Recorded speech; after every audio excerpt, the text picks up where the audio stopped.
Kami juga memberikan laporan kronologi dari sisi saudara Rudy Soik bahwa itu adalah restoran tempat makan siang di mana beliau bersama dengan kalau nggak salah dengan rekan-rekan beliau ya, dengan atasannya bahkan juga itu menunggu untuk bisa bertemu dengan pihak-pihak tertentu. Itu ada semua di dalam laporan dan tidak ada alkohol ya, tidak ada minuman keras sama sekali. Dan itu istilahnya tempat makan siang biasa sebenarnya. Jadi ini yang kami istilahnya menanyakan informasi apa sebenarnya yang diterima oleh Bapak Kapolda, oleh bawahan-bawahan beliau yang menyudutkan saudara Rudy Soik, karena tadi juga Pak Kapolda menyatakan tidak begitu kenal sebenarnya dengan Bapak saudara Ibda Rudy Soik karena memang baru ditugaskan nggak lama yang lalu di situ. Jadi ini kami justru ingin membantu untuk memperbaiki citra dari institusi kepolisian Republik Indonesia ini. Karena hal-hal seperti ini yang saya juga terima laporan dari banyak orang setelah saya mulai mengungkap persoalan ini, banyak masyarakat yang menyampaikan ini bukan hal yang baru. Dan kami justru menekankan, tadi juga ada salah satu anggota Komisi 3 yang menyampaikan kalau ini masih akan dilanjutkan, keputusannya seperti itu, takutnya nanti mereka yang lurus, yang bersih, yang mau mengungkapkan ya permasalahan-permasalahan yang ada di Indonesia, kriminalitas yang ada di Indonesia malah takut.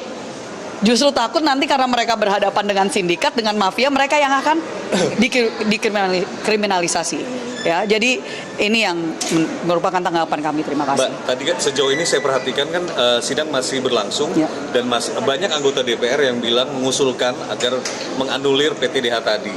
Pun Anda tadi juga bilang bahwa sudah bersurat ke Kapolri untuk meninjau ulang.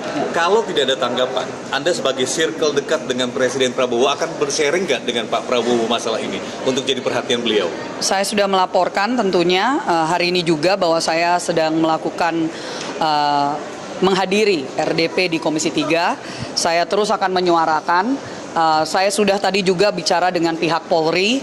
Mereka sudah menyatakan akan menindaklanjuti. Jadi ini secara informal di belakang tadi akan menindaklanjuti. Kami berdoa dan berharap tentunya ada keadilan karena apa yang terjadi sekali lagi ini sudah, dan saya yakin pihak media dan juga masyarakat sudah melihat ada yang sudah viral bagaimana intimidasi yang dilakukan oleh oknum-oknum kepada keluarga dari saudara Ibda Rudy Soik, sampai 20 provos itu datang ke rumahnya untuk 20 provos gitu loh datang untuk membawa dia secara paksa gitu kan, yang dimana itu disaksikan oleh istri dan anak-anaknya yang masih muda.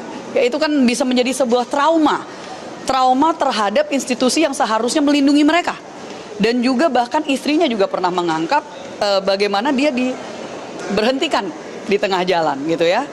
Dan intimidasi ini terus kita lihat, dan ini kenapa akhirnya naiklah ke tingkat pusat, ke Komisi 3. Dan saya berharap kepada masyarakat jika ada ya terus permasalahan, jangan takut untuk bisa melaporkan kepada wakil-wakil rakyat dari dapil kalian masing-masing. Cari tahu siapa, tentunya itu adalah tugas kami untuk menyampaikan, dan kami sangat mengapresiasi kepada pimpinan Komisi 3 karena sepertinya tadi juga Pak Beni sudah menyampaikan ini mungkin pertama kalinya ada rapat dengar pendapat yang bahkan melibatkan anggota-anggota DPR dan DPD itu sendiri. Tadi bukan hanya saya yang mewakili dan mendampingi dalam tanda kutip korban, tapi juga ada wakil ketua MPR RI kita termuda yang juga mewakili korban waktu itu di Sulteng. Jadi ini kami apresiasi dan kami berharap ke depannya bisa terus dilanjutkan sidang-sidang atau rapat-rapat dengar pendapat seperti ini. Penegasannya Mbak, akan sharing ke Presiden masalah ini? Kalau tidak ada tindak lanjut yang jelas dan tidak ada keberpihakan yang jelas kepada masyarakat, khususnya dalam hal ini saya mewakili NTT ya tentunya saya akan mengangkat ini ke tingkat yang lebih tinggi lagi, dan itu adalah hak sebagai anggota DPR RI juga tentunya. Presiden. Kepada Presiden. Terima kasih banyak. Makasih.